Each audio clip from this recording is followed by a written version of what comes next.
ఓం శ్రీ గణేశాయ నమః. గురుర్బ్రహ్మ గురుర్విష్ణుః గురుర్దేవో మహేశ్వరః గురు సాక్షాత్ పరబ్రహ్మ తస్మై శ్రీ గురవే నమః. కార్తీక పౌర్ణమి జ్వాలా తోరణం గురించి తెలుసుకుందాం. కార్తీక పౌర్ణమికి దీపారాధన అందరూ చేస్తారు. లోగిళ్లలో అన్నిట్లో కూడా ప్రమిదల్లో ఆవునే దీపాలను పెద్ద సంఖ్యలో వెలిగిస్తారు. ఆ పౌర్ణమికి దీపోత్సవాలతో పాటు శివాలయాల్లో జ్వాలా తోరణం ప్రత్యేక ఉత్సవంగా నిర్వహిస్తారు. కార్తీక మాసంలో శివాలయంలో గోపుర ద్వారాల మందు కానీ శిఖరమందు కానీ ఈశ్వరలింగ సన్నిధి యందును దీపారాధన చేస్తే సకల పాపాలు నశిస్తాయి. ఎవరైతే కార్తీక మాసంలో శివాలయంలో ఆవునేతితో కానీ వేప నూనెతో కానీ భక్తితో దీపాలని సమర్పిస్తే వాళ్ళు ధన్యుడవుతారు, ధర్మాత్ముడవుతారు. కార్తీక మాసంలో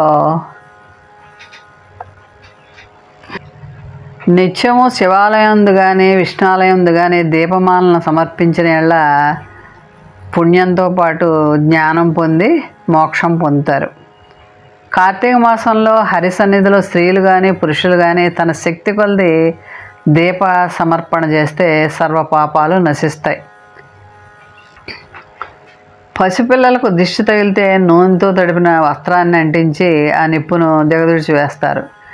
రాక్షస సంహారం చేసి విజేతగా నిలిచినప్పుడు హాలాహలం మింగి లోకాలను కాపాడినప్పుడు పరమేశ్వరుడైన పతికి పార్వతి కూడా అలాగే దిష్టి తీసింది. అదే జ్వాలా తోరణంగా వాడుకలోకి వచ్చిందనమాట. కార్తీక మాసంలో పౌర్ణమి నాడు శివాలయాల్లో గొప్ప ఉత్సవం జరుగుతుంది. అదే జ్వాలా తోరణం. కార్తీక పౌర్ణమి నాడు సాయంత్రం జ్వాలా తోరణం సిద్ధం చేస్తారు. ప్రధాన ఆలయానికి ఎదురుగా రెండు ఎత్తైన కర్రలు నాటి ఆ రెండింటినీ కలుపుతూ అడ్డంగా మరో కర్రను కడతారు.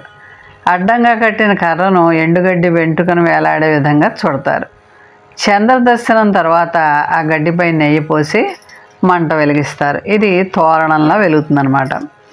ఈ జ్వాలా తోరణం కింద నుంచి పల్లకిలో పార్వతీ పరమేశ్వరులను ఉంచుకుని భక్తులు 3 సార్లు ఆలయం చుట్టూ ప్రదక్షిణ పూర్వకంగా నడిచి వెళ్తారు. ఒక పక్క జ్వాలా తోరణం వెలుగుతున్నప్పుడే 3వ ప్రదక్షిణ పూర్తి కావడానికి కొంచెం ముందు నుంచే భక్తుల సంరంభం మొదలవుతుంది. ఈ జ్వాలా తోరణంలో కాలగా మిగిలిన గడ్డిని పశువుల మేతలో కలుపుకుంటే మంచిదని భావిస్తారు. అందుచేత పోటీలు పడి గడ్డిని వారు సేకరిస్తూ ఉంటారు. తోరణంలో కాలిన గడ్డి నుంచి వచ్చిన భస్మాన్ని నుదుటి ధరిస్తే సకల ఐశ్వర్యప్రదం సర్వరక్షాప్రదం అని భావిస్తారు. విభూతి సేకరణకు శక్తి కొద్దీ ప్రయత్నిస్తారు. చిన్న ఆలయాల్లో జ్వాలా తోరణం జరిగినా విశేషంగా భక్తులు పాల్గొంటారు కాబట్టి ప్రాప్తమున్న వారికి ప్రాప్తమున్నంత శివప్రసాదం లభ్యమవుతుంది. జ్వాలా తోరణ సంప్రదాయం అమల్లోకి రావటం వెనుక అనేక పురాణ గాథలు ఉన్నాయి. ఇవన్నీ శివపరమైనవే. కృతయుగంలో అమృతం కోసం దేవదానవులు క్షీరసాగరం మదించే సమయంలో పాలసముద్రం నుంచి ముందుగా హాలాహలం పుట్టింది. లోకహితం కోసం పరమేశ్వరుడు దాన్ని మింగేశాడు. ఆయన దాన్ని పూర్తిగా మింగకుండా తన కంఠంలోనే నిలిపించింది పార్వతి. ఆ సమయంలో తన భర్తకు ఎలాంటి హాని కలగకుండా హాలాహలాన్ని అగ్ని నుంచి క్షేమంగా బయటపడితే కుటుంబ సమేతంగా చిచ్చుల తోరణం నుంచి నడిచి వస్తానని పార్వతి మొక్కుకుంటుంది. శివుడు హాలాహలాన్ని కంఠంలో నిలుపుకున్న రోజే కార్తీక పౌర్ణమి. అదే రోజు శివపార్వతులు కలిసి జ్వాలా తోరణం కింద నుంచి 3 సార్లు దాటి వెళ్ళారు. అప్పటి నుంచి శివాలయాల్లో జ్వాలా తోరణోత్సవం జరపడం ఆచారంగా మారింది. ఇలాంటిదే మరో కథ. ఓసారి రాక్షస సంహారం కోసం వెళ్ళిన పరమశివుడు 7 ఏళ్ళు గడిచినా కైలాసాన్ని తిరిగి రాలేదు. దీంతో పార్వతిని రకరకాల ఆలోచనలు చుట్టుముట్టాయి. శివుడు లేని జీవితం వ్యర్థమని చితి పేర్చుకుంటుంది. అగ్నిలో దూకేందుకు సిద్ధమైన సమయానికి శివుడు ప్రత్యక్షమయ్యాడు. పార్వతి ప్రయత్నాన్ని అడ్డుకున్నాడు. చితిని జ్వాలా తోరణంగా మార్చి శివపార్వతులు ఇద్దరూ విలాసహేళగా కింద నుంచి 3 సార్లు ప్రదక్షిణ చేశారు. అప్పటి నుంచి జ్వాలా తోరణోత్సవం అమల్లోకి వచ్చినట్లుగా చెప్తూ ఉంటారు. కార్తీక మాసంలో జ్వాలా తోరణోత్సవాన్ని దర్శించడం అనంత పుణ్యఫలాన్ని ప్రసాదిస్తుంది. ఈ ఉత్సవాన్ని దర్శిస్తే సర్వ పాపాలు హరిస్తాయి, సకల శుభాలు కలుగుతాయి. తెలుగు రాష్ట్రాల్లోని అన్ని ఆలయాల్లో జ్వాలాతోరణాన్ని నిర్వహిస్తారు. అంతా ఆ హాలాహలాన్ని మింగి ప్రజలందరినీ రక్షించిన ఆ పరమేశ్వరుణ్ణి మనం కీర్తించి తరించాలి.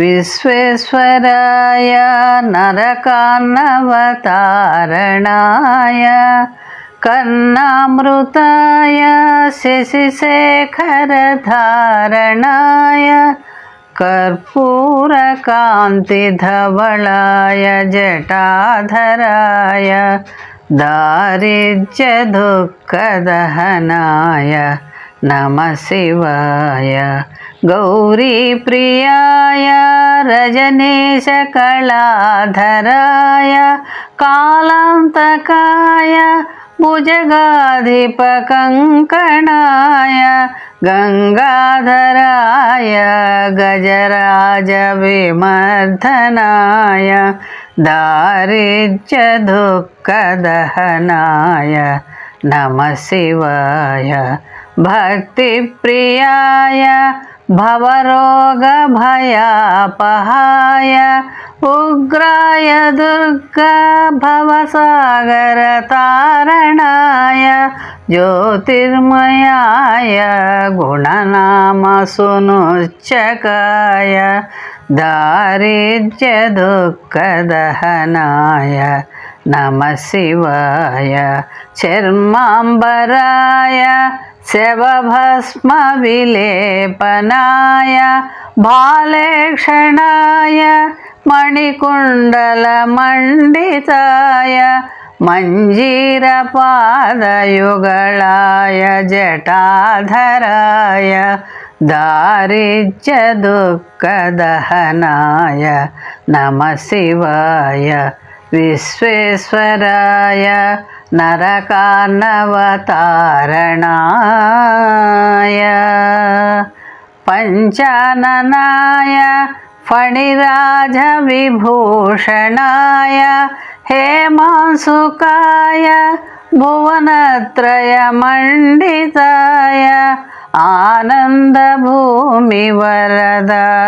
తమోమయాయ దారిద్ర్యదుఃఖదహనాయ నమః శివాయ భానుప్రియాయ భవసాగరతారణాయ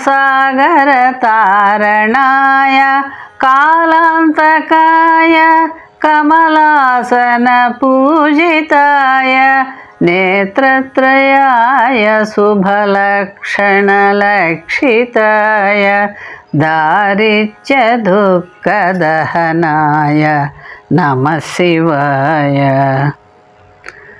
రామప్రియాయ రఘునాథవరప్రదాయ నాగప్రియాయ నరకార్ణవతారణాయ పుణ్యేషు పుణ్యభరితాయ సురార్చితాయ దారిద్ర్యదుఃఖదహనాయ నమః శివాయ ముక్తేశ్వరాయ ఫలదాయ గణేశ్వరాయ గీతప్రియాయ వృషభేశ్వర వాహనాయ మాతంగచర్మవసనాయ మహేశ్వరాయ దారిద్ర్యదుఃఖదహనాయ నమః శివాయ విశ్వేశ్వరాయ నరకాన్నవతారణాయ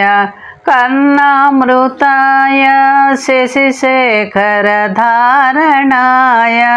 కర్పూరకాంతిధవళాయ జటాధరాయ దారిద్ర్యదుఃఖదహనాయ నమః శివాయ వశిష్ఠేన కృతం స్తోత్రం సర్వరోగనివారణం సర్వసంపత్కరం శీఘ్రం పుత్రపౌత్రాధివర్ధనం త్రిసంధ్యః పఠేన్నిత్యం సహి స్వర్గమవాప్నుయాత్.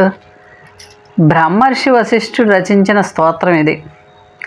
3 సంధ్యల్లోనూ దీన్ని పఠించిన వారికి సర్వ సంపదలు శీఘ్రంగా చేకూరుతాయని, వంశాభివృద్ధి కలుగుతుందని ఫలశ్రుతి చెప్తోంది.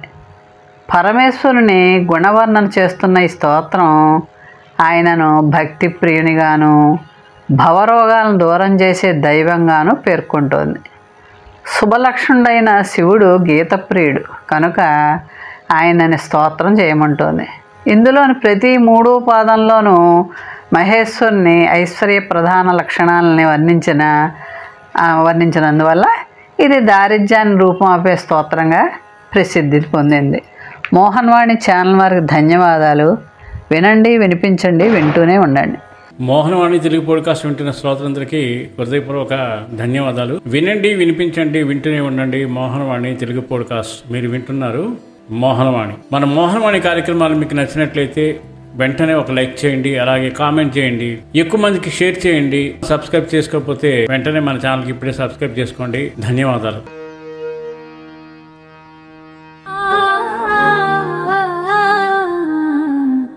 మోహనవాణి మదిని దోచే